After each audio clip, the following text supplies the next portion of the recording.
Good morning, everybody.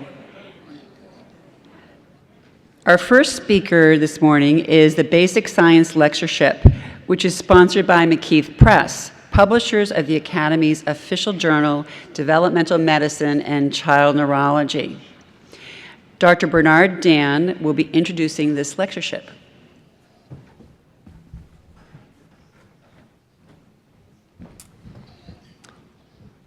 Good morning. We have the honor to have Dr.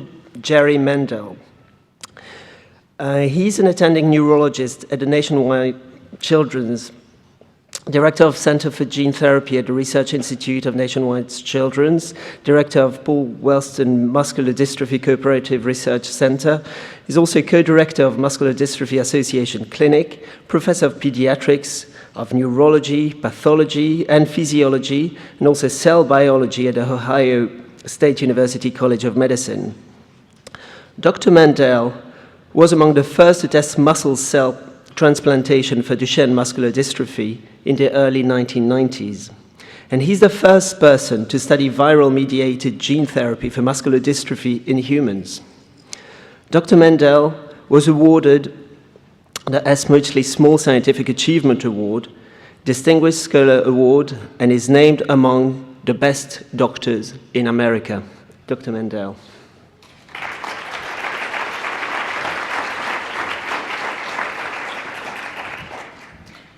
Thank you, and it's a great privilege to be here. What I intend to do today is to give an update on molecular therapy for pediatric neuromuscular disease. And I put on the slide here that my investigators here were three prominent physical therapists that I think are part of this society and have been incredibly helpful in these studies. Linda Lowe's and I gave a small conference this morning. So these are my disclosures. I'm a professor of pediatrics of Ohio State University and employed by Nationwide Children's. I served as a consultant to Sarepta Therapeutics, and I'm PI on the clinical trials that I'll present today. The results for SMA are absolutely exciting and truly incredible. And what we're doing in this study is delivering the survival motor neuron gene in a virus called adeno-associated virus type 9 in a phase 1, really phase 1/2A clinical trial because we're looking for efficacy. I think most of you in this room are familiar with spinal muscular atrophy. It's a devastating disease of infancy. Causes death by age 2. Most of the infants are ventilator dependent by 13 months. We're focusing on, let's see, where's my, we're focusing on type 1 spinal muscular atrophy, has an onset 0 to 6 months. These children never learn to sit and have a lifespan, as I said, less than 2. Basically, the disease is a very unique one because there are two spinal motor neuron genes that are on chromosome 4 that are virtually identical, but they're different in the sense that SMN1, which is the more telomeric gene, completely translates the protein, and I have it designated here as exon 6, 7, and 8 in a color format. So this is what the final protein looks like, and if you have that, you're in very good shape. What happens in SMA is this is no longer present, and the SMN2 gene is relied on completely. The problem with the SMN2 gene, which is the centromeric, virtually identical gene, is that it skips exon 7 and makes an incomplete protein, and there are about 20% of the time when this is transcribed and translated where the full exon composition is included, and you get full protein. So in principle, the more SMN2 you have, the milder the disease. The preclinical data for this trial was also very important. I run a gene therapy center at Nationwide Children's Hospital, and we do preclinical studies in this center and move them to clinical trial. And this is an example. This preclinical trial was done by Brian Kaspar, and what he did was he took the Delta 7 mouse, which is a virtually reproducible mouse for the SMA disease. These mice die within 13 to 16 days.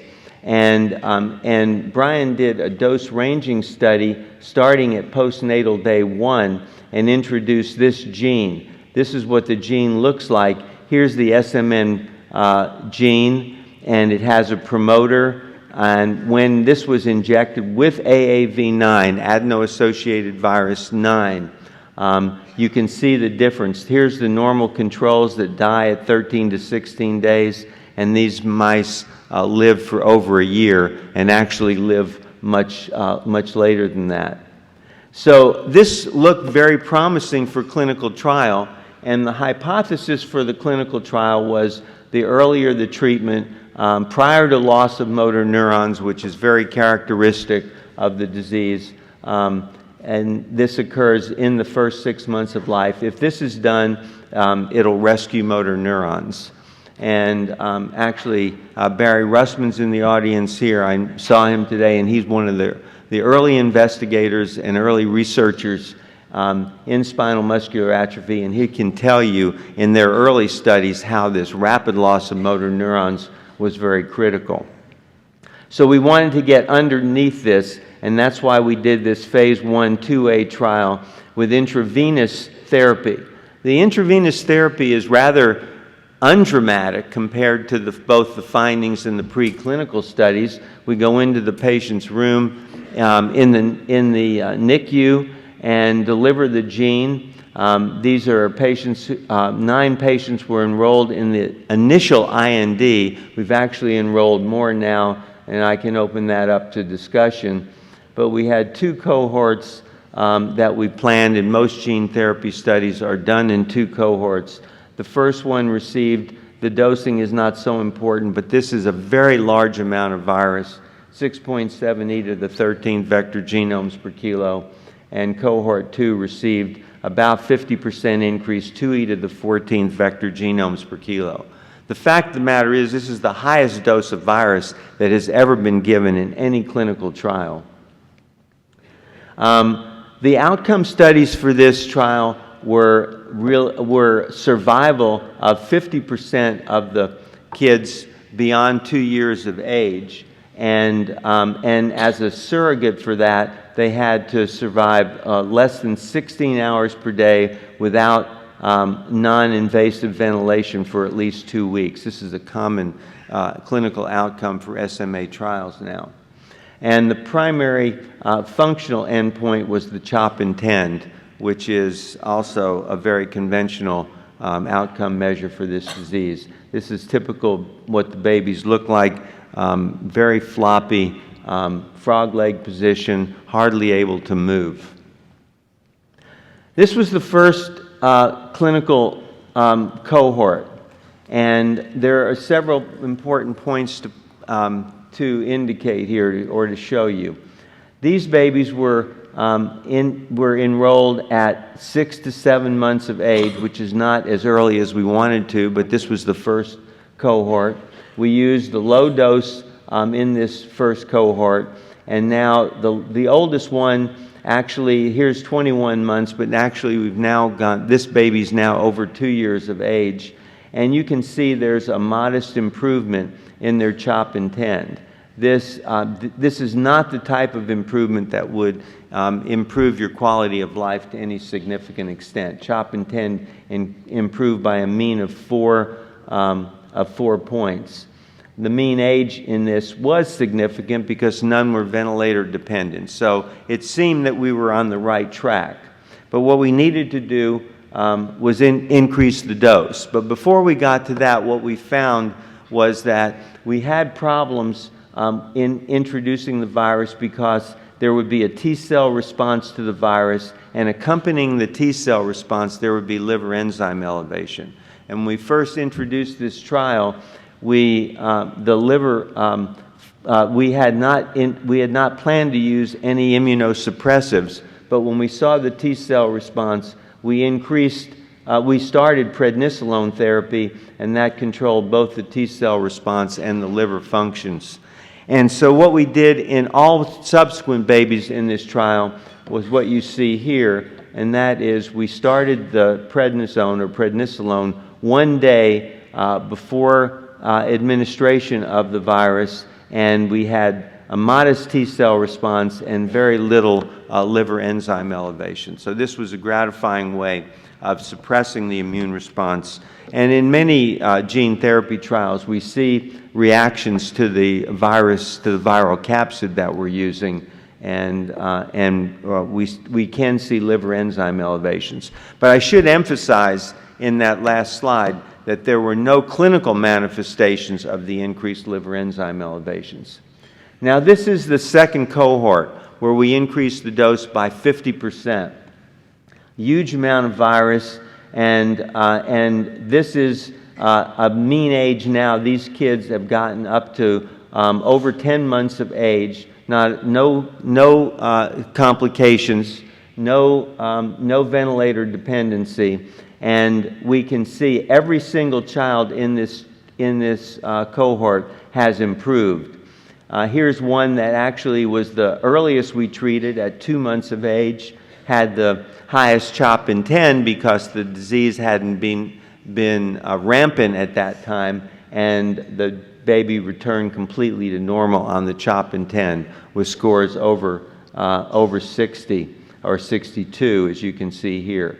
And the total mean CHOP in 10 improvement was over 15, which is quite gratifying. If you notice here again, the one who is least improved is the one that was enrolled at 8 months of age. And again, it indicates that we need to treat these babies as early as possible. And if we do, we can really achieve these kinds of results. We have subsequently, I don't have a slide of it, we've subsequently introduced or began treating another baby at 27 days of age. This is the earliest we've treated, and this baby within 4 months is back to normal. So we're extending this trial now to be inclusive of additional patients, and we're trying to enroll patients as young as possible for obvious reasons. This is the CHOP in 10 scores that you can see from Richard Finkel, who actually created the CHOP in 10 or developed the CHOP in 10. Many of you know that, and you can see that the decline is the mean decline is minus 1.27 points per year, but the trend for virtually all patients who were enrolled 3 months after the diagnosis, which is typical, is progressive downhill course. So the results that we have are unequivocal and very gratifying. And you can see here that that the natural history of the disease is 80% of the babies go on, will be on ventilator dependency by 13 months of age. This is non-invasive ventilation, and the CHOP in 10 I've already stated. And this is, can somebody control the, I don't know whether I can do it from here. Yeah, thank you. This is one of the babies now, 6 months after post-gene therapy, a very dramatic result and very gratifying. These are other babies that are in the trial, and you can see this one is especially impressive. He's got such good truncal control that he can hold his extremities out in that position without any problem. And very gratifying to see this. These are kids now, when I took these pictures, were sitting with support, who are like this one, who are now sitting independently. So this is, all in all, this is a very gratifying result for this clinical trial. And so in summary, we have gene delivery for SMA that is safe and effective. We have ways of controlling the elevated liver enzymes. We have the low dose now are surviving for really more than 18 months without ventilator or ventilator independent. We have the intermediate dose where we have a very prominent CHOP and 10 score that's increased. And every SMA child in this gene therapy study has improved. And finally, the liver enzymes that were significantly elevated I want to say, are suppressed by prednisolone, but also were never associated with any clinical manifestations, and that's very important in terms of getting this approved by the FDA. So this is what it's all about, treating kids with neuromuscular disease, and I want to switch your attention now to our studies in Duchenne dystrophy. This is a disease that I have personally been involved with for over 40 years, and it's a passion to try to get some efficacy, and I've been the PI on the exon skipping trial using eteplirsen.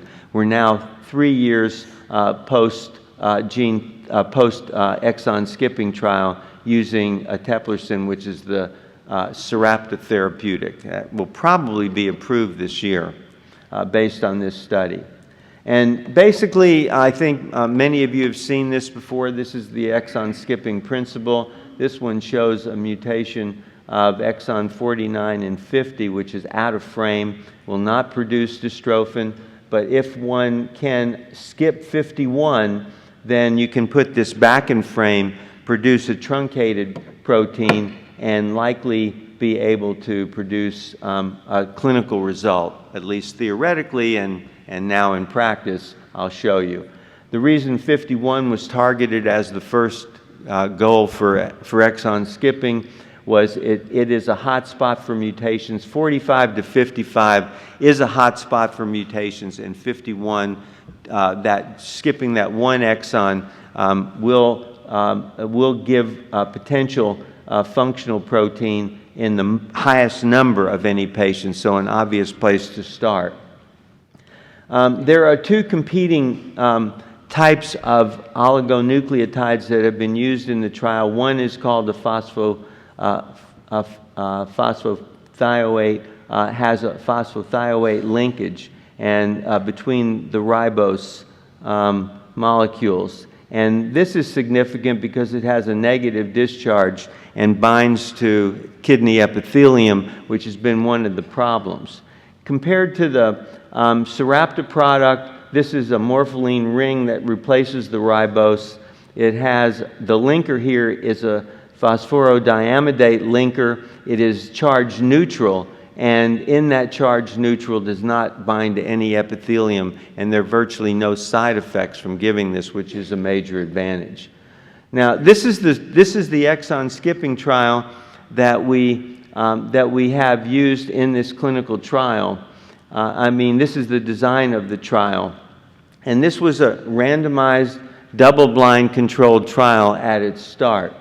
12 patients were randomized to placebo and two different dosing levels, one at 50 milligrams and one at 30 milligrams per kilo, to see if, obviously, if there was any difference and if the higher dose was needed.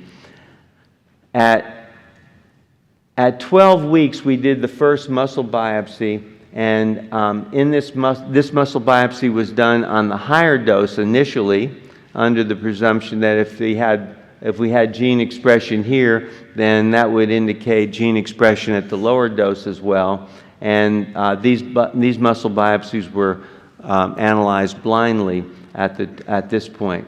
And then at the 24 week, at the 6-month time point, the second cohort of the 30 milligram were biopsied along with two placebo, and these were mixed and randomly blinded and looked at under the microscope. Now, we promised patients that if they came in the clinical trial and were placebo controls, that at the 6-month time point, all patients would roll over to treatment, and that's exactly what we did. Now, you have to appreciate the importance of that because this is an IV administered product, and it's administered every single week, which is an indication that these boys are pretty hardy in taking this, and fortunately, you'll see there are very few side effects or downside from this. We then went on to carry this study out to a year. This is an open trial now, and we have 12 patients. The ones who, the placebo group was randomized 1-to-1 so that we had equal groups in terms of dosing. Now, I show this picture because this is really an expression of the kids when they come back, and they have their IVs in place. Their IVs initially we placed in for an hour at a time, or maybe more conservatively to start with, and now the IV infusion goes in over 30 minutes. And most of these boys now have been returned to sites closer to home so they don't have to travel. The initial study was done somewhere between Ohio and as far away as Los Angeles, Miami, and all around the country. So they had to travel every single week, and we wanted them to get dosing closer to home. Now, this is actually what we published at the end of the first year, and there's several notable things about this. Here are the boys that got eteplirsen from day one, and they stayed on a relative plateau, maybe increased a little bit.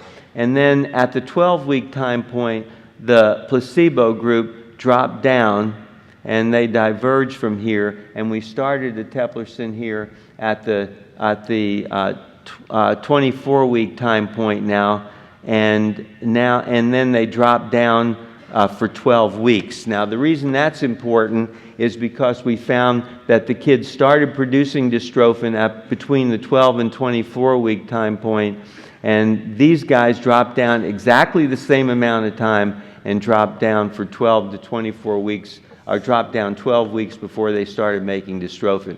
Once they did that, these placebo-delayed patients were now on a plateau. Of course, there were differences between the groups, but more significantly, they were very much the same in terms of response.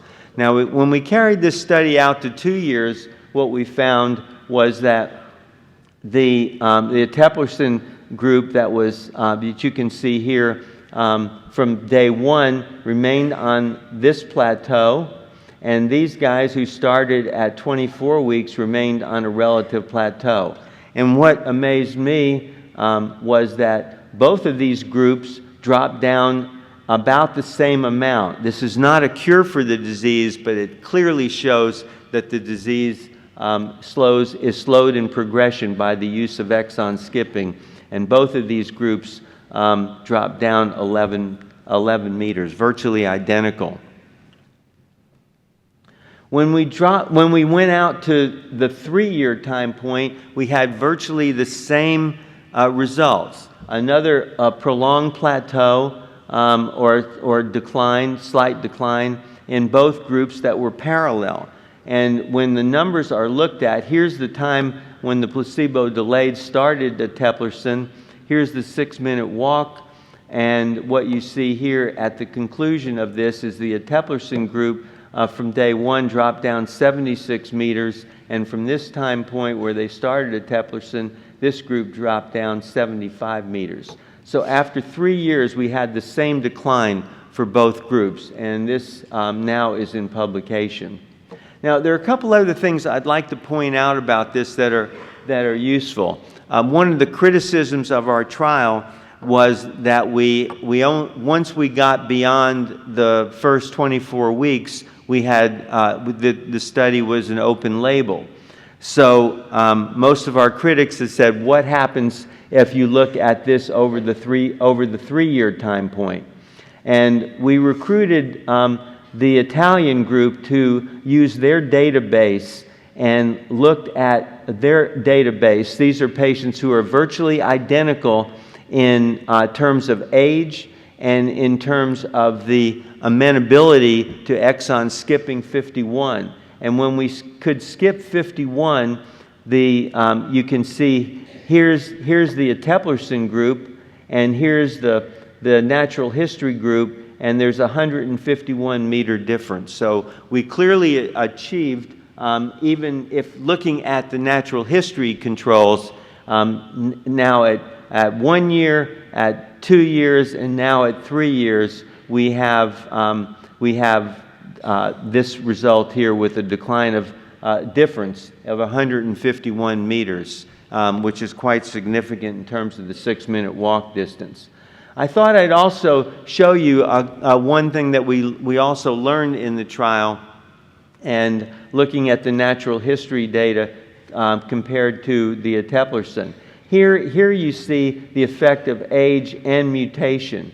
And if you take boys that are less than 7 compared to greater than 7, and have all these amenable to exon skipping, what you see, and this is something we've known for virtually decades, but this dramatizes it. If you start trials on boys below age 7, they will gradually improve before they decline, and that improvement goes up to age 7. Whereas if you start after age 7, you get a steady decline. And this is the importance of enrolling boys in clinical trials, at least for short-term results, who are over 7 years of age. The next graph shows the amenability to versus non-amenability to exon skipping. And if you look here, what we see is those boys, and this is important because what it says is that most of these boys non-amenable to exon skipping include a lot of patients with point mutations or stop codons. They actually have a slower rate of progression than boys who are amenable to exon skipping, and both of these groups are over 7. And finally, one of the things that dramatizes the results of this study even more is that if you take greater than 7-year-olds who are exon skipping at age 51, who are all amenable to skipping 51, the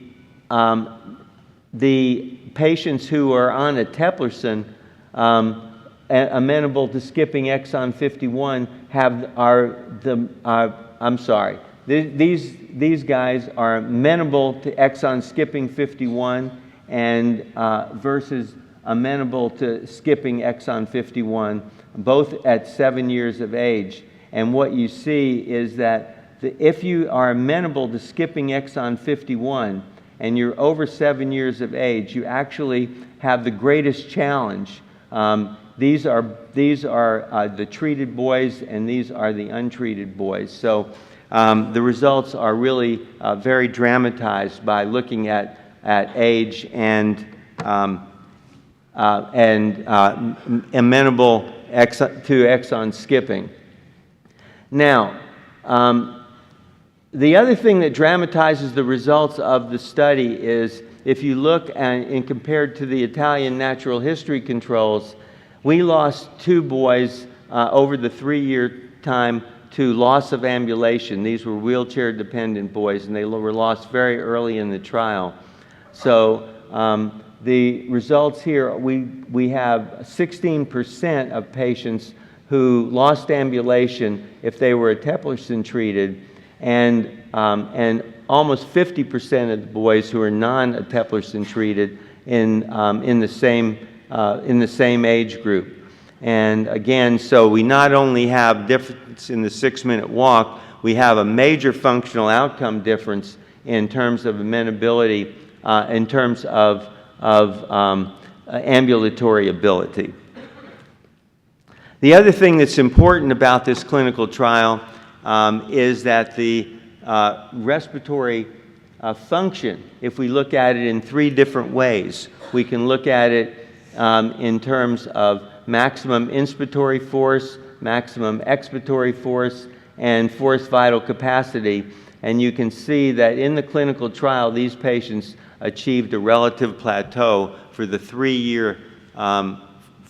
entire 3-year period, indicating that we not only maintained ambulation, improved the 6-minute walk or reduced the 6-minute walk decline, and maintained ambulation at a very, and maintained pulmonary function at a very high level. Now, again, if you could start this is a very, one of the patients in the clinical trial who now is 15 years of age, this guy here, and he's in the last mile of the Pittsburgh Marathon, and he not only can walk at this age, but you'll see he'll take another few steps and be able to run here. And this is a very gratifying result, and indicates clear improvement from exon skipping. So the eteplirsen safety profile is what's most impressive. This is treatment where we clearly have benefit, but we have virtually no side effects. And the safety profile in this trial was we didn't have a single adverse event related to drug administration over a 3-year time period. We didn't have any chemistries that were abnormal. This was not one that we saw any liver function abnormalities. This is a dosing regimen in these kids of almost really now over 2,000 consecutive doses on a weekly basis and no side effects. And so we have a very gratifying result with exon skipping, and one of the likely reasons this agent will be approved by the FDA.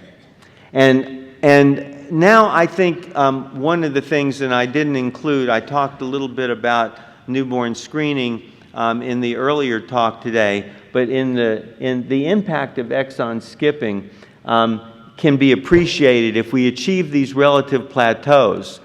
And at introducing the drug at age 7, what if we ratcheted that back to newborn period before we had fibrosis and scar tissue and loss of muscle?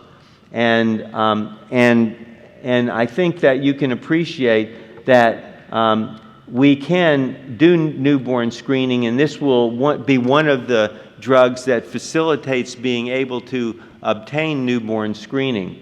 And we've done an Ohio study of newborn screening where we showed that most of the boys, or all of the boys we identified in the newborn screening, had CKs over 2,000. All the boys at birth had CKs over 2,000, not under 2,000. And this means that the disease really starts in utero. And so right at day 1, they already are affected by this disease. The membrane is fragile. The membrane breaks down in utero, and CKs are elevated at birth. And we have an infant study in our MDA network that we've done that shows that gross, fine, and composite motor scores are delayed in infancy. So we have this information, we have exon skipping, and I think we have a very strong rationale now for introducing newborn screening and having it approved at a national level. I had presented the newborn screening study we did to the Secretary's Advisory Committee, and the Secretary's Advisory Committee said we need a treatment in order to approve it, and I think now we will have this. We don't have a cure, and I want to emphasize that, but we do have a treatment for the disease.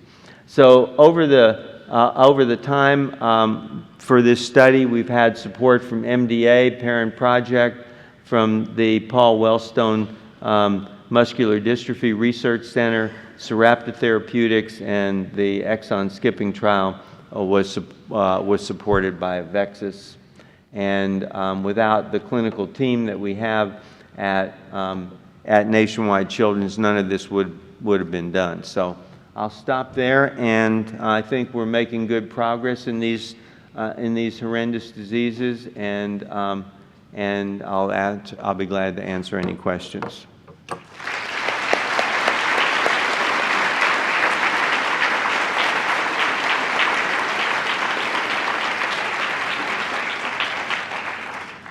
Well, we have quite a bit of time for questions, so we are going to take some questions from the podium as well. So anyone that would like to come to the podium and ask a question, please do so. And then also we'll be looking to see what our most popular questions are on our app. Dr. Massel. Yeah, Dr. Mendell, tremendous presentation. It seems you keep the boys on prednisone throughout the trial. Is that the reason that they don't have any elevated liver function abnormalities? And how do you figure out, will they be always on steroids as you keep on doing this?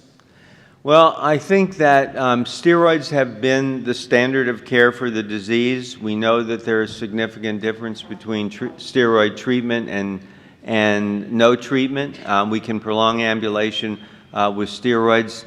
And so this is an example of combinational therapy. I think for Duchenne dystrophy, what you're going to see is a combinational therapy. You're not going to take away one treatment that works and substitute it for another if we don't know it works. Now, I think you're raising an issue about, one you said about liver enzymes. Yes, it is possible that, that there is some control over any side effects.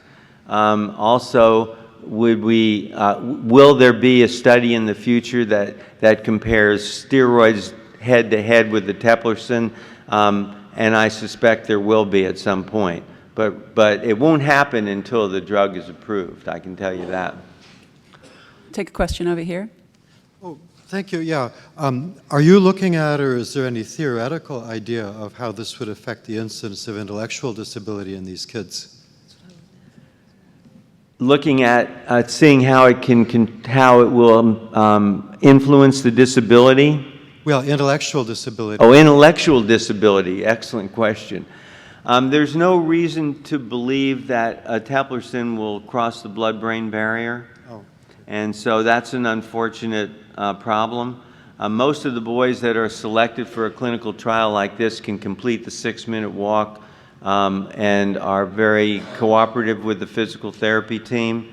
So I think you're really looking at boys who are on the, at least have the, can cooperate. I don't want to say they have completely normal intelligence. We know the IQs are shifted, basically, but we do have some that are very bright, and but it won't affect that. I wish it would. Thank you. It'd be very gratifying if it would.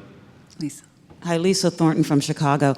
Interesting, that was my question. But since I'm standing here, I just want to compliment you on this amazing work you've done that is changing the lives of children with spinal muscular atrophy. I think it's miraculous, and I'm gratified to sit here and see you present your research. Thank you.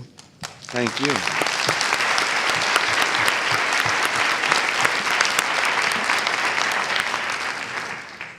Jerry, how expensive is CK screening? How much does it cost for every kid you screen with the CK level? You're talking about the gene now, or are you talking? The kids who have you're doing CK testing in every newborn child in Ohio. How expensive is that? Well, first of all, we're not doing it in every boy in Ohio at this point. I mean, the study was conclusive, and then went to the Secretary's Advisory Committee and asked for approval. They said when you have, we had a 40,000 sample size, and 40,000 was not satisfying to the Secretary's Advisory Committee. They said we had to have about 400,000. So we've extended the study now to include some of the larger states with that have a high birth birth incidence, but if we did newborn screening and used the criteria that we used for the Duchenne trial, and if we originally I don't have all the slides to present. or I didn't include them here because it was too much. But what we did in the newborn screening study was we did anonymous samples to establish the CK in a two-tier screening system.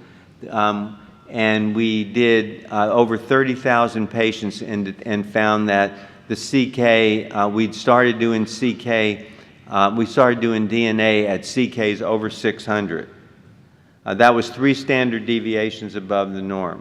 Right. But in our trial, again, I didn't present clearly this, and I mean, it wasn't my point to present that except to say we can do it. But in the newborn screening study we did throughout the state of Ohio, all the boys who had Duchenne were 2,000 and higher. So there's a big discrepancy between where was our threshold for doing DNA and what we found to be the actual number that we found for DNA elevation. So that means that what we could do is we can ratchet that up. I think we could start screening at 1,000, and we would have a very. We actually did a cost analysis on that, and I don't know whether that prompted you to ask this question, but we can do CKs for under $1. That's number one. And if we work closely with the DNA lab, as we did in this clinical trial, we can do DNA testing for somewhere around about $100. And maybe $50 with the new chip analysis that's coming in. So we can do CK analysis. If we do CK analysis on the original dried blood spot, it's over 1,000. We go to DNA testing with chip analysis that costs about $50. I think you'd have to multiply that by the incidence, birth incidence in the state. But it becomes very reasonable to do. No, I'm told that newborn screening in Oregon that is now being done on the blood spot is about $100 per patient. That's exactly what I said, So- except I think we can ratchet that down to about $50 with chip analysis now. And the advantage of the chip analysis would be that it would be inclusive of multiple genes. So in our Ohio trial, what we found was we had CKs that were over 2,000 in 10 patients who did not have DNA mutation, did not have DMD mutations, even with sequencing. And we went back and looked at those, and they all had LGMD mutations. So then the question comes up: do we want to identify those boys, the LGMDs? We get into this circular argument about whether we can treat the LGMDs, but I think treatment's coming along there as well. We're doing an LGMD gene therapy trial right now, so we'll see. To get back to the SMA story, you pointed out that the earlier you started the treatment, maybe the better the outcome, which certainly makes sense. How much is it going to cost to do newborn screening for SMA? I think it'll cost less than $100. The results of the SMA trial are really, I mean, I think they're beyond our expectations, basically, at this point. Hi, 2 questions. First is cost of eteplirsen, potentially, because I know Adler, and it's like $700,000 a year in Europe. Second is the gene therapy in SMA is amazing. How does that compare with the antisense treatment for SMA? Compare with what? The antisense treatment for SMA, the ISIS antisense. Well, ISIS has not given results in the detail that I provided here. We know that there is efficacy, that some level of efficacy from the oligonucleotide administration. For those who don't know, oligonucleotides can be administered to the CSF on multiple occasions, like not quite as many as the eteplirsen trial, but they will do put the gene back in frame, as I indicated from the beginning, And so you can produce increased SMN2 copies essentially and compensate for the disease, but it's not as robust as the gene therapy. As far as the cost for eteplirsen, the truth is I don't know. I don't know what the cost is, and I'm not sure Sarepta knows what the cost is at this point. We always hear, and I've worked very closely with Sarepta, that it's an expensive drug to produce, but we don't have a cost analysis per patient using that treatment. But I'm pretty sure, I'm reasonably sure that, well, there's a very good shot at it being improved during the coming year, and I guess we'll have a better idea of how much insurance will cover and so forth. Do we have any questions from the app that we want to ask? Of course. The most active question is this. Phase 2 trials for the FDA usually require randomization in comparison to placebo. With these dramatic effects for SMA, do you think this will still be required? I'm sorry, I didn't. Can you say the essence of the question again? Is the FDA going to require placebo trials for this SMA intervention? Sorry. I think, well, that is something that, of course, we've wrestled with, but that's a problem if you compare this with the ISIS trial. The ISIS trial is in a phase 3, and in that phase 3 trial, the placebo group goes out to 13 months. At 13 months, you've got 70 to 80% of the kids on the ventilator. So how can you justify that? I think that if you look at what we've done is to treat all the infants and give them equal chance to respond. I think that that's a much more rational way when you're treating a lethal disease where kids are dying by 2 years, and you're seeing these dramatic differences the earlier you treat. I just don't see how you can justify doing a placebo trial, and that's been our position. And whether the FDA will accept that or not, I think remains to be determined. I have some scheduled meetings with the FDA that are coming up, and if this was a few weeks later, I could give you a better perspective on that, but I don't think they will. I think we have very strong arguments not to do it. When we first went to the FDA with our IND application, or I don't know whether you know how things move along in the gene therapy world. First, you have good preclinical data. If you have good preclinical data, you go to the FDA with what's called a pre-IND meeting. The pre-IND meeting establishes the path for what you do the rest of the time. And the pre-IND meeting should establish an acceptable way of making the virus for the trial, acceptable safety criteria for the virus, and the design of the clinical trial. When we went to the FDA, they said, you can't do infants. You don't have enough data to do infants. You really need to start with type 2s. And we went back to the FDA and said, no, it's not. The type 2s learn to sit and have a very stable long-term course. And as Barry Russman, I said, in his group on spinal muscular atrophy showed very early, two decades ago, Barry, more than 2 decades ago, 3 decades ago, that these the infants lose their ability to basically to survive once the disease has its onset. They very precipitously drop down. So you can't rescue those kids unless you start pre-treatment.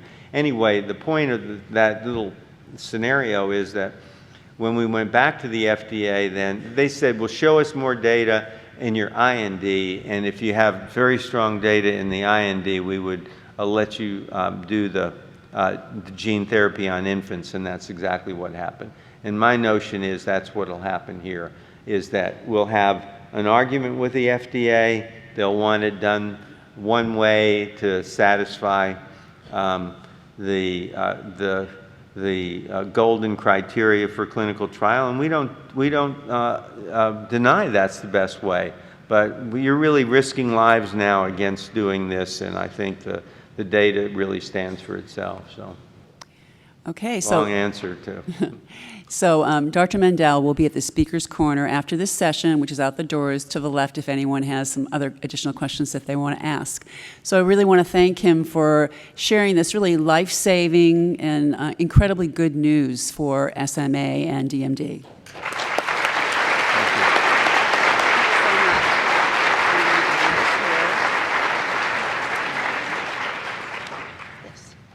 Thank you.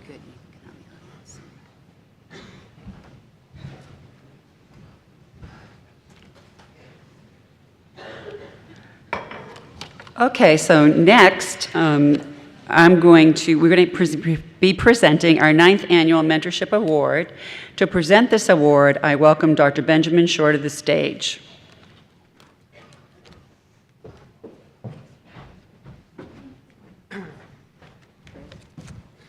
Thank you. Maybe we could just bring up those few slides. So today it's my great honor to introduce Professor Kerr Graham as the 2015 AACPDM Mentorship Award recipient. Professor Graham was born in Belfast in Northern Ireland sometime in the last century, long time ago. After completing his primary schooling in and around the area of Belfast, Dublin, Edinburgh, he then declared his interest in pediatric orthopedics, and that led him to complete fellowships at the Hospital for Sick Children, first in London at Great Ormond Street, and then across the Atlantic in Toronto at the Hospital for Sick Children. During that time, he had the good fortune of learning under the likes of Fixon, Lloyd Roberts, and Salter, the real grandfathers of pediatric orthopedics. He then took this newfound information and returned back to Belfast to find that he was the only pediatric orthopedic surgeon in the entire country. And it was at this time in history in Ireland when he returned that the country itself was struggling with what is known as the Troubles. I remember Prof telling me about how he used to keep an external fixator set in the trunk of his car so that he could be on call and portable to drive around the country to deal with the bombing victims. It was during these early years in Ireland that he really was the jack of all trades, covering trauma, elective surgery, but then he developed his special interest in the motor disorders of children and also demonstrating his research prowess. In 93 and 94, his team was awarded the Richmond Prize at the American Academy of CP in recognition for their pioneering work in the use of botulinum toxin for the management of spasticity in children with CP. And as we heard yesterday, we had an entire session of topics just looking at how we use Botox now for our children. So his contributions have been really massive. At the end of 1994, he left Ireland and headed to the Southern Hemisphere to begin his legacy at the Royal Children's Hospital, where he remains today. A year after starting there, he undertook his position at the chair of orthopedic surgery and director of the Hugh Williamson Gate Laboratory. In 2001, he was awarded the John Mitchell Crouch Fellowship, which is the highest research award for the Royal Australasian College of Surgeons, for his new classification of gait patterns associated with spastic diplegia. And then the following year, at the Pediatric Orthopedic Society meeting, he was awarded the best scientific paper for his biomechanical study on calf lengthening. And recently, he was awarded the King James Professorship at the Royal College of Surgeons in Edinburgh in 2012 and 2013. And I can see as I'm saying all this, he's squirming in his seats because he really doesn't like all this acknowledgement. But really, over the last 20 years, Professor Graham has served as a visiting professor across the world, through North America, South America, Southeast Asia, Europe, and the United Kingdom. He's been an author of over 190 peer-reviewed publications and more than 50 book chapters.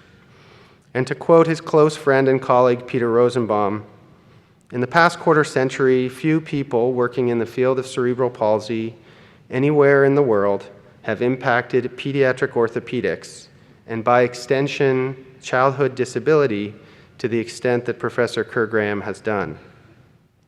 Well, it's clear that his academic accomplishments are tremendous and speak for themselves. And that's not really why I'm up here today. We're here today to recognize Professor Graham's commitment to education and mentorship. I could come up and give you a definition of mentorship, but I really don't think it does it justice. But what does a mentor do? Well, I think that a mentor provides missing knowledge and fills in gaps. They open doors for new connections. And they impart philosophies that otherwise you'd have to wait years to learn. To his students, he has always been fondly known as Prof. During his career, Prof has been involved in training over 70 junior orthopedic colleagues from at least 12 countries and supervised academic developments of dozens of PhD, MDs, and combined med science learners. And I can remember my first meeting with Prof. It was quite serendipitous. It was in Calgary. We were in the lunch food line deciding turkey or chicken salad, I think. And he was there supporting one of his fellows, Jason Howard, opening up the new gait lab in Calgary and providing a gait course. And at that time, as a fourth-year resident, I was like, I'm not really going to take care of kids with CP. That's not what I'm interested in, but I'll talk to this guy and see what happens. And I think that most of the fellows that start his fellowship don't think they're going to take care of kids with CP a lot. And somehow, at the end of the year, this transformation occurs. He has a way of converting you. His passion is infectious, and gaining this knowledge is empowering. I still remember the first day of fellowship. I was scared and intimidated by the man across from me, not because of what he was doing, but more because of his accomplishments. I remember after the first case, which was a simple hardware removal, we sat down and the lesson began. He outlined to me his philosophy on treating children with cerebral palsy, and he broke down this black box of CP into small, fellow-sized golden chunks or nuggets of information, just enough for my little brain to handle. But it's these golden nuggets that I continue to absorb 10 years later. And I think before I finish, I just wanted to read some of the comments from his colleagues as I put together this mentorship application. I was really overwhelmed by the letters and support that I got really from all over the world. It was really neat. So Jason Howard, who's not here today from the Middle East, wrote, "Always a teacher, it's Kerr's mission to make his students understand the art and science of pediatric orthopedics, particularly cerebral palsy. His enthusiasm and uncanny ability to communicate the complexities of gait analysis, biomechanics, and surgical principles has proved infectious to his students. Once you're Kerr's fellow, you never stop being his fellow. And that's all right. I'm fortunate to be one of the lucky ones." Ed Bash from the UK writes, "Professor Graham has always been very clear as to the role of fellowship. It's explicit from the start that fellows are to be trained so that when they go home, they're safe and proficient.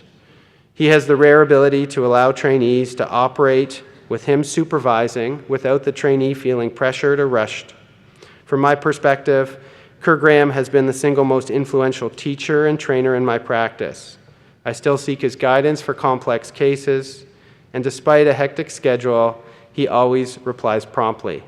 I'm aware that many of my contemporaries also hold him in the same high regard." And finally, from South Africa, Greg Firth writes, "It's because of the direct influence of Professor Graham's mentoring while I worked in Melbourne, and even today, that services at my local hospital have improved the lives of hundreds of African children with cerebral palsy. Without his mentorship, these children would certainly have not have been given the access to the skills that Prof. Graham has instilled in me." So myself, I've never really met an individual who's as committed to mentoring his students as Prof. He was always available during my year in Melbourne and continues to be available when I need advice on work, life, and even parenting, as he's entered grandfatherhood and, as you heard before, fatherhood for me. These lessons that I've learned from him about medicine, parenting, and life are invaluable. Professor Graham is clearly the most influential academic and personal mentor in my life. I'd not be who or where I am today without his guidance or tutelage. So please join me today in congratulating him on the commitments he's made to his patients, his students, and the Academy as a whole. Professor Graham.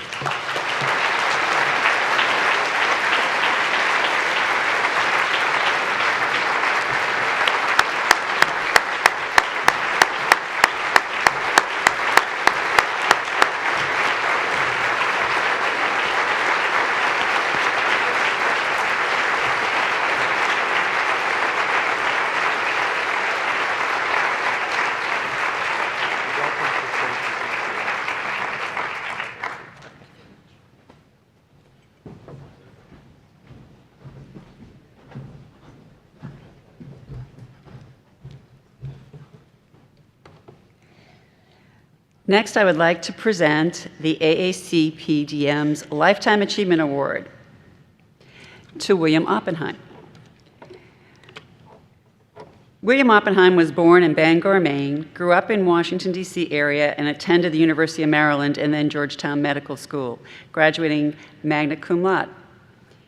He interned at San Francisco General Hospital, served in the United States Air Force in San Antonio, Texas, and at the Pentagon in Washington. His residency in orthopedics was at the University of Washington and included a year as Girdlestone Fellow in Oxford, England. After a fellowship in pediatric orthopedics at Los Angeles Orthopedic Hospital, where I first met him, he joined UCLA, where he helped found the Orthopedic Hospital UCLA Center for Cerebral Palsy, which now includes 2 endowed chairs, a research fund, and a gait laboratory. He's currently Emeritus Chief of Pediatric Orthopedics, Director of the Center for Cerebral Palsy, and the Margaret Holden Jones Kennard Professor of Cerebral Palsy. And in 2006, he served as president of the American Academy of Cerebral Palsy and Developmental Medicine. He's also served as our webmaster and was very influential in building up our endowment and recruiting people to do that. So please join me in welcoming Dr. Oppenheim to the stage.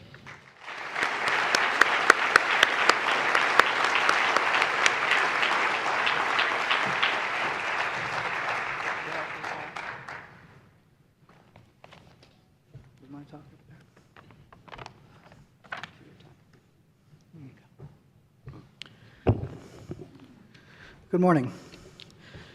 Madam President, I've always wanted to say that. Members and guests, I stand before you today not simply as an individual humbled by such recognition, but truly as a product of the various influences and associations, both personal and professional, over the course of my life and career. When Eileen first mentioned this award to me, I immediately told her to consider someone else. There are numerous individuals in our organization more worthy, with larger CVs, more focused on truly significant research interests, and with greater name recognition. However, I've known Eileen over 35 years now, and I knew that once she's made a decision, further discussion in such matters is futile.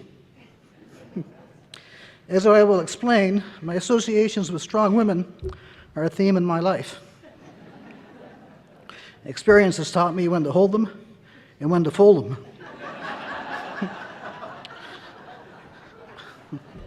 I then asked her what she'd like me to talk about. Without skipping a beat, she suggested that I talk about myself. Now, I've given over 300 presentations over the course of my career, but she was right. I've never really thought about talking about myself. So with some trepidation, over the next 10 minutes, I will try to recap a few of the influences and events that coalesced to bring me to this podium this morning. And I hope that for some of you, it will perhaps evoke some nostalgic memories. For our younger members, as befits an indulgence like this, I hope that hearing some of my story may in some small way influence your journey as you proceed along your life adventure in medically caring for others. I can give you the summary now. The first 35 years involved a well-defined pathway. The second 35 was a total crapshoot. Hard work, both professional and non-professional associations, a supportive family, along with good fortune, and for that matter, misfortune, all have a role to play. I have no disclosures. However, I do have a few surgical cliches. A chance to cut is a chance to heal. Surgeons are not always right, but we're never in doubt. Good surgeons, like good generals, are the ones who make the fewest mistakes. And to that, I would add, in this day of hyper-regulation and in pursuit of advocacy for our patients, it's probably best to, in many cases, ask forgiveness rather than permission. I was born in January 1945. We were at war. It ended several months later. My father was overseas, and my mother and I were in a studio apartment in Arlington, Virginia, awaiting his return. The good news was that the post-war era was wide open for growth. There were no swept-wing commercial jets. That was my first plane ride in a converted war vehicle. There were not many cars, but I'll tell you, what cars we did get, we really got. nor were there many roads. I was a Beltway insider. The only problem was the Beltway had yet to be built. We had a few black and white televisions, and it's amazing in my travels around the world how many people have learned English watching old reruns of I Love Lucy. There were no personal computers, no cell phones. I remember our daughter Jennifer asking Patty, who's here today, what kind of computer she used when she was in high school. And then she said, when Patty replied, well, we didn't have computers, Jennifer asked, well, then how did you use the internet?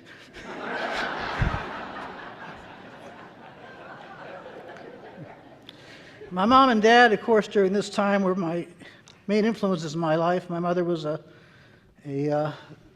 secretary for the University of Maryland's admissions office, and she always told me that I couldn't get paid for everything that I did, and not even to expect to be. My dad was an interesting individual. For the first 6 years of grade school, he flunked out and was required to go to summer school every year. And by the time he finished the 6th grade, he managed to have read the entire works of Shakespeare. He taught me how to turn academic adversity into somewhat success. He ended up writing the speeches for McNamara during the Kennedy administration, and I reunited with him at the Pentagon when I was stationed there. I went to an interesting public high school in Silver Spring, Maryland. These were some of my classmates: Ben Stein, Goldie Hawn, Connie Chung, later married Maury Povich, who was also a distant relative of ours. Carl Bernstein was in our group, and there were several athletes as well. And so from that I learned that one should always hang with a good peer group. The signal experience of my high school years was actually when I needed to have a summer job.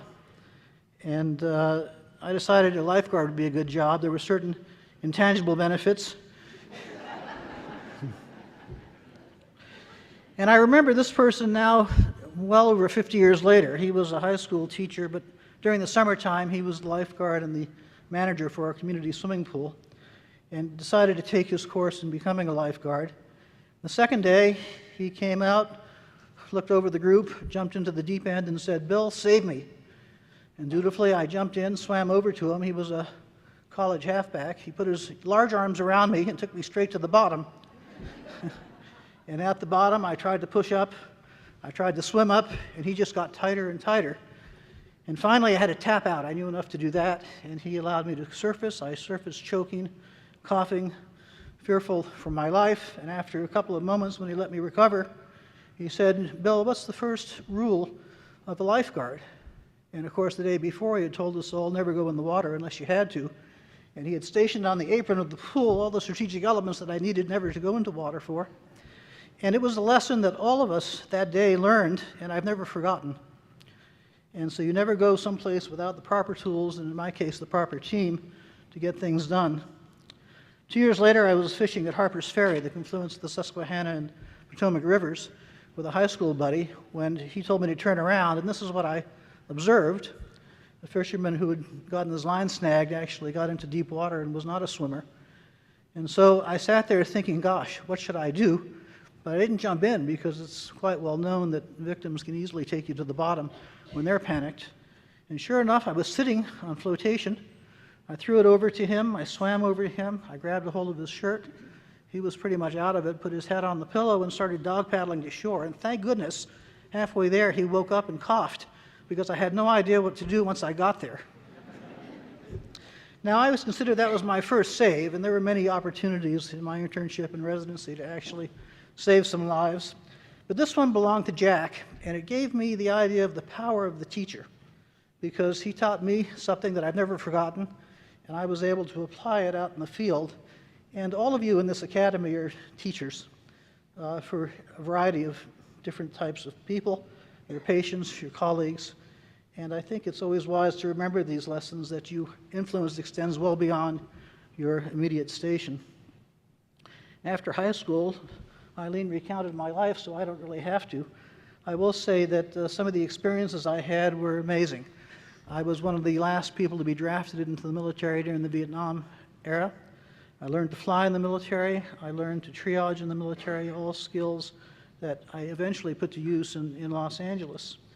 I did have a chance to go to England. The Girdlestone Scholarship was amazing. I could call any center in Europe as a member of the Oxford staff, and they would immediately invite me, put me up, keep me overnight, many times take me to lunch or dinner, and I took advantage of that in many cases and met a whole cadre of people that I wouldn't have met otherwise.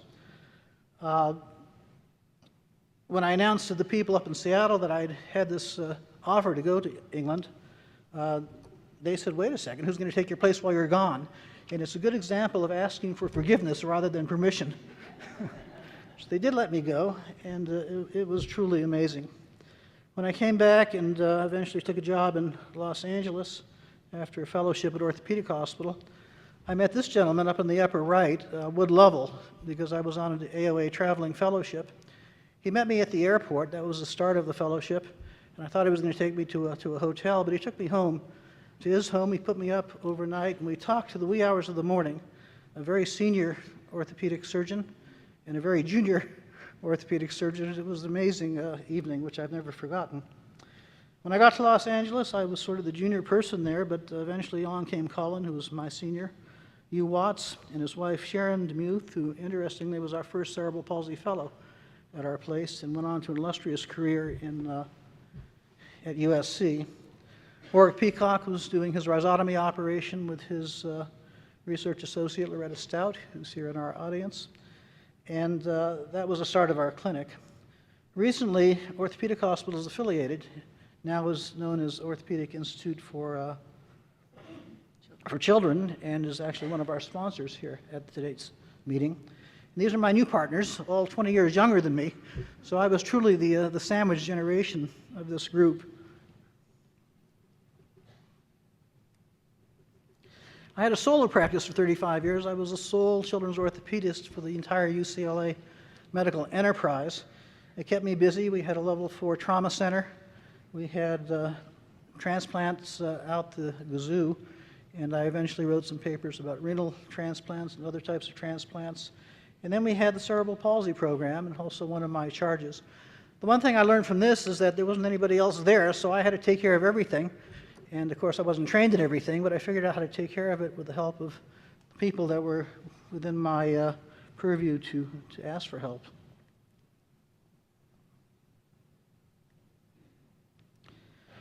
After a while, I developed a repertoire of operations for cerebral palsy. Most of what I learned, as I'll tell you, was learned right here. And I learned how to detect which hips needed surgeries, which one didn't.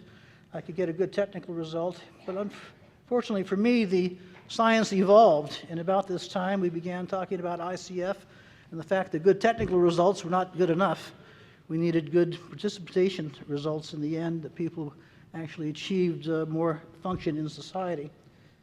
And then I was surprised to find that in addition to that little surprise, Iona published this article, the red light article, that showed that what I was doing, pediatric orthopedics, was just barely above the line of what was getting results. And just below that line were all of our complementary and alternative therapies. And so that was also a humbling experience. I met Patty in 1983. She likes to say to our friends that Bill woke up one morning and realized he forgot to get married.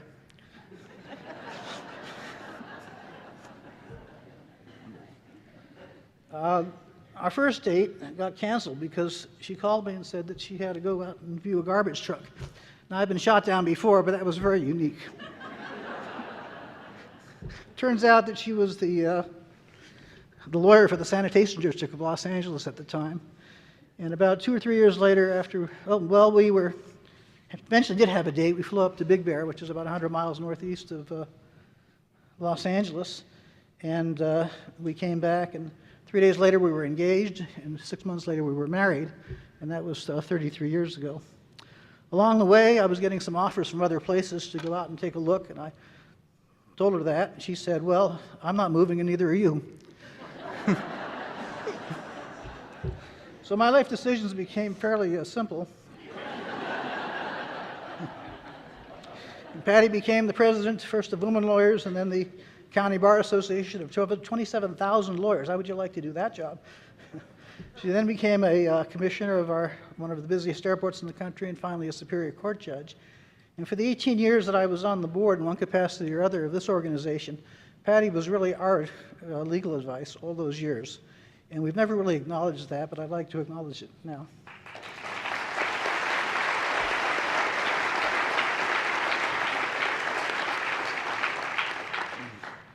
Along came Jennifer several years later, really our own pediatric project that brought a lot of joy to our lives.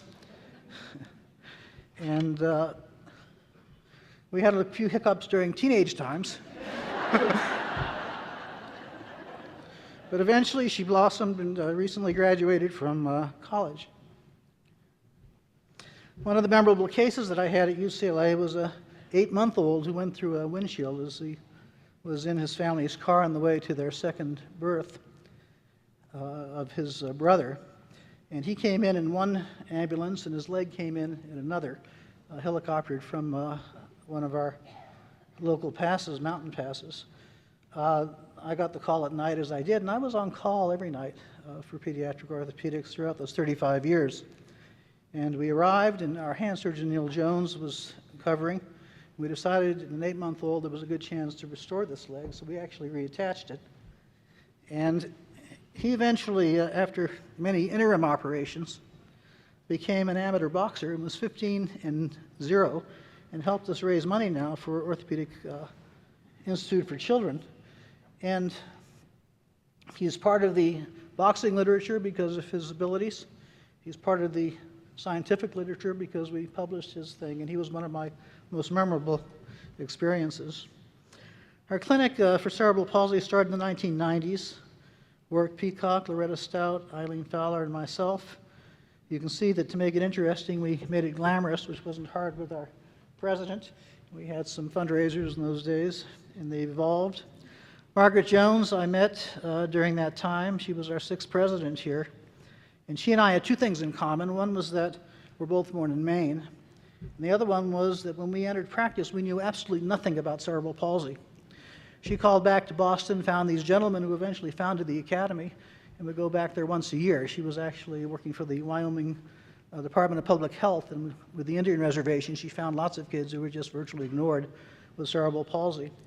And when I entered practice, I found the same sort of thing, and it's only because of this academy that I hooked up with early that I really learned everything I knew about cerebral palsy, and I'm still learning even today. Our clinic from the beginning was a lifespan clinic because Margaret's kids had all grown up and she wanted us to take care of them. And UCLA, unlike many children's hospitals, we had the Mendell Children's Hospital, we could see patients over 18. And so over the years, we have over 600 adults that we've collected in our own little database. I was the only orthopedist in California allowed to do backlift pumps. I did one pump with an anesthesiologist. It's the same as a pain pump. And then our neurosurgeons wouldn't do pumps. It wasn't worth their while. So I ended up doing 20, and then they came to me from California Children's Services and said, "You can't do that. Only neurosurgeons can do that." And I said, "Well, I've already got 20 cases." And so they said, "Send us the cases." And I did, and they said, "Okay, you can do them, and, but nobody else."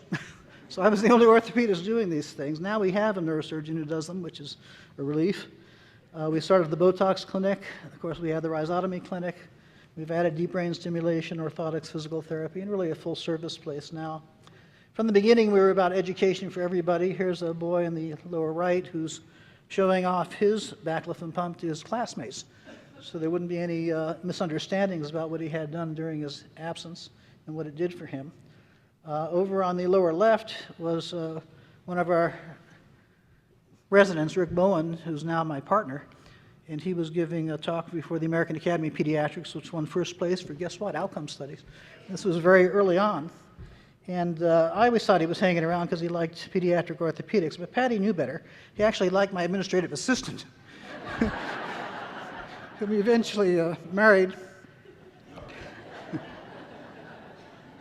We've done our share of research over the years, mostly due to Eileen, who has her PhD in kinesiology, as you know, and has really organized our research along many different lines. You're probably familiar with the PEDALS project.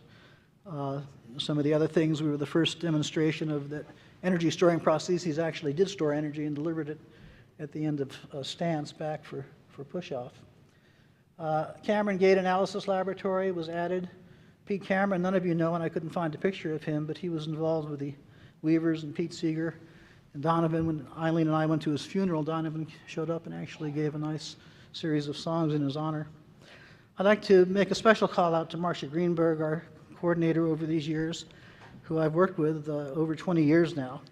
And she's kept us on this nice straight line for taking care of all of our patients. Our team actually takes our vacations the same time each year, so we don't have to interrupt our clinics during the rest of the year. And all of us have become very close over these years, so thank you, Marcia.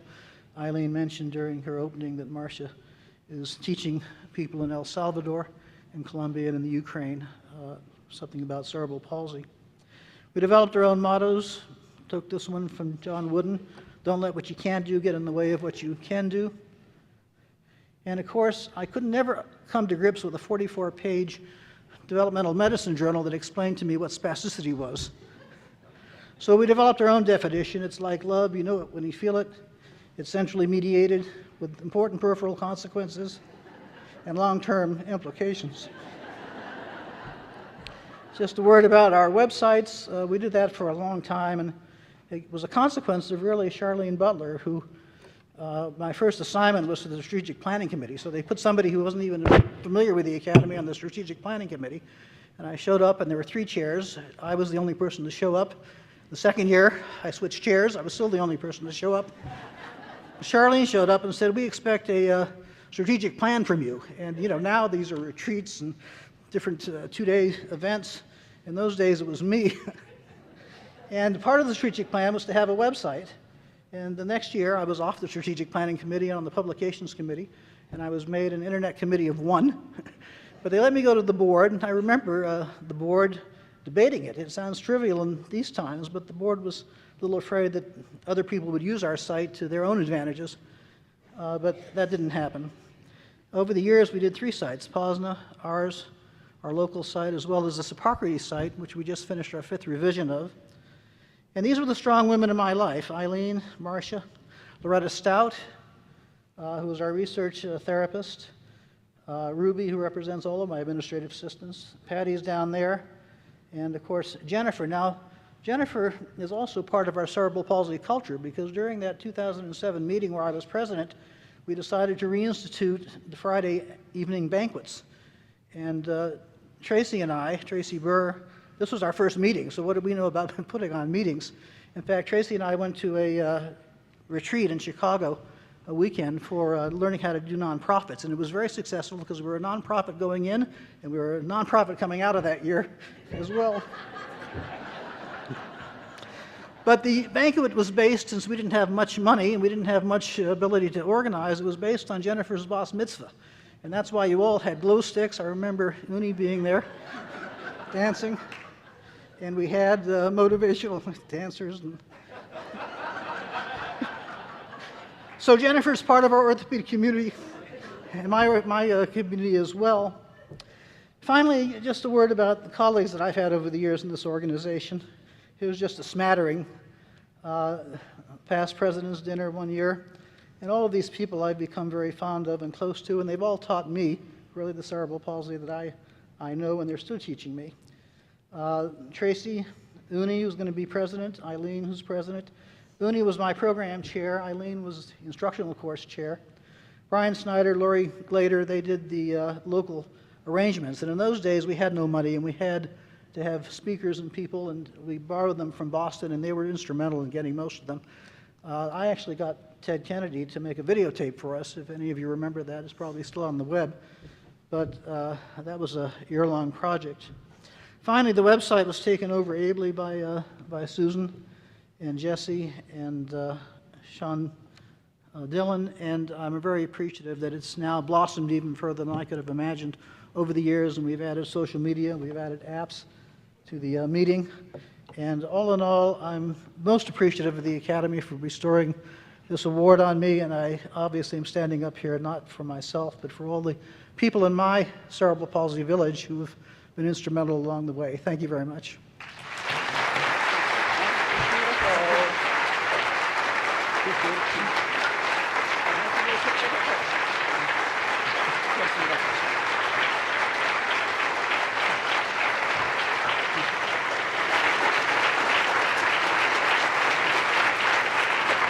Thank you, Alvin. Let me leave this here.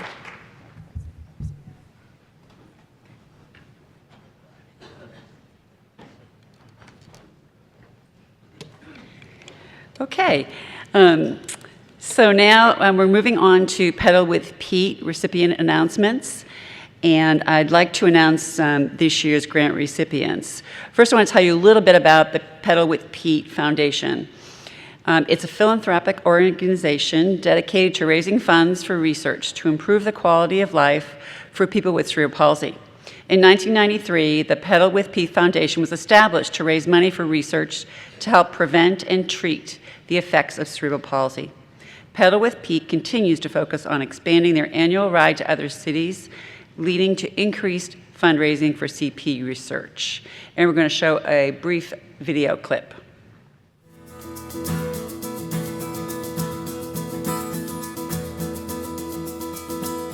This is the story of Pete Seidner and how one determined individual inspires others to make a difference.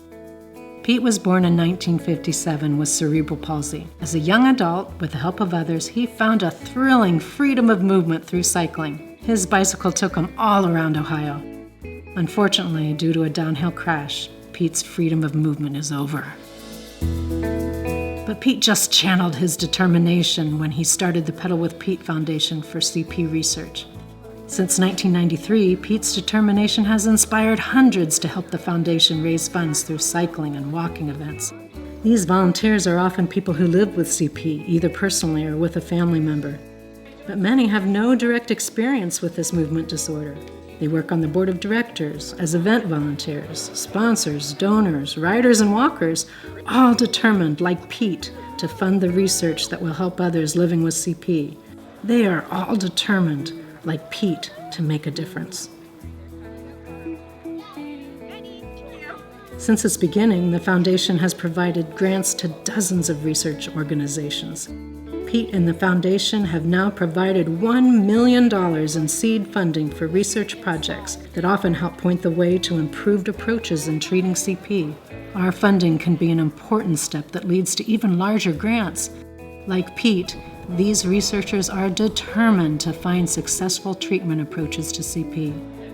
Over the years, Pete and our volunteers have developed a loyal base of people committed to making a difference. We currently sponsor 3 events that engage over 1,000 participants. And we are all determined to grow, to increase our ability to provide even more funds for CP research. We're looking for others who are determined to make a difference. We need you. Volunteer, sponsor, donate, ride, walk, spread the word, partner with us. Help us start cycling or walking events in other communities, in your community. We have a great team, determined and ready to help. Are you ready to be, like Pete, determined to make a difference? Contact us at pedalwithpete.org.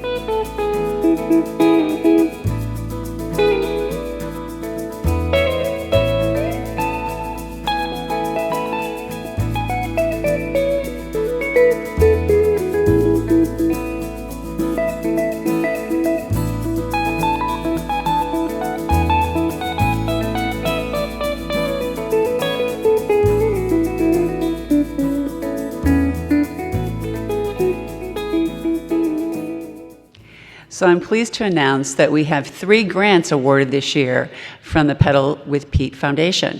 And I'm going to announce the award, and if you are one of the investigators for this grant, you could stand so we can acknowledge it. So the first one is the development of ICF-based multimedia education modules and their impact on mothers' knowledge and attitude towards their children with cerebral palsy. And this is led by Pranjay Jindal. Is he here? Okay. Well.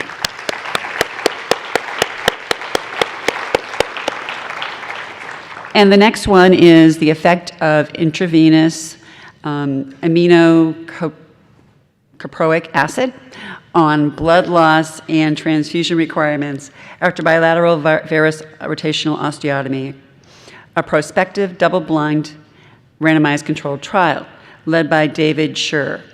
Is David here? Congratulations.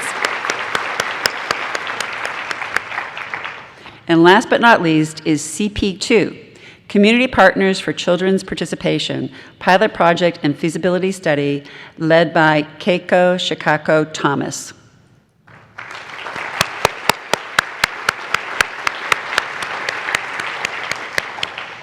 Okay, so this is the end of his session, so there will be coffee in the exhibit hall.